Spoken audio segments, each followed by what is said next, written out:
আমাদেরকে মাঝে মাঝে অনেক দখলদার এবং চাঁদাবাজ বলে, বাংলা নাকি আমাদের বাপদাদার নয়। আমরা বলবো, শুনে রাখো দখলদার, বাংলা নয় তোর বাপদাদার। ওই চাঁদাবাজের দখলদার, বাংলা নয় তোর বাপদাদার। আজকে যে 5টা প্রশাসন রয়েছে, আমরা এই 5টা প্রশাসনকে দেখতে পাচ্ছি, তারা তাদের নিরপেক্ষ ভূমিকা মাঝে মাঝে তাদের প্রশ্নবিদ্ধ হচ্ছে।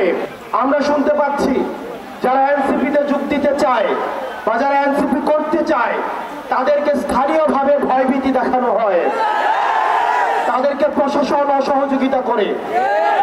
প্রিয় সহযোদ্ধা, প্রিয় সুনামগঞ্জবাসী, আপনারা স্থানীয়ভাবে সুমন ভাই অনিকদার পরামর্শ নিয়ে আপনার উপজেলায় কমিটিগুলো সুসংহত করেন, ওয়ার্ডে ইউনিয়নে কমিটিগুলো সুসংহত করেন।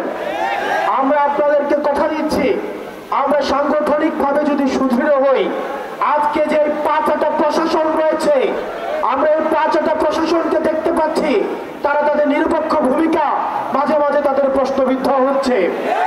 তারা আবার আগের মতো করে, আমরা জানি প্রশাসনের মধ্যে একটা অংশ রয়েছে যারা চায় নিরপেক্ষ প্রশাসন গড়ে উঠুক, কিন্তু একটা প্রশাসন রয়েছে, একটা পক্ষ রয়েছে যারা হচ্ছে সুবিধাভোগী, যারা হচ্ছে তেলবাজ, যারা হচ্ছে চাটার দল, তারা সবসময় প্রশাসনকে তারা হচ্ছে বিতর্কিত ভূমিকায় অবতীর্ণ করে। আমরা বিশ্বাস করি এনসিপির মধ্য দিয়ে আপনাদের দীর্ঘদিনের যে লড়াই, আপনাদের দীর্ঘদিনের যে সংগ্রাম, সে লড়াই এবং সংগ্রামের চূড়ান্ত ফলাফল আমরা দেখতে পাবো।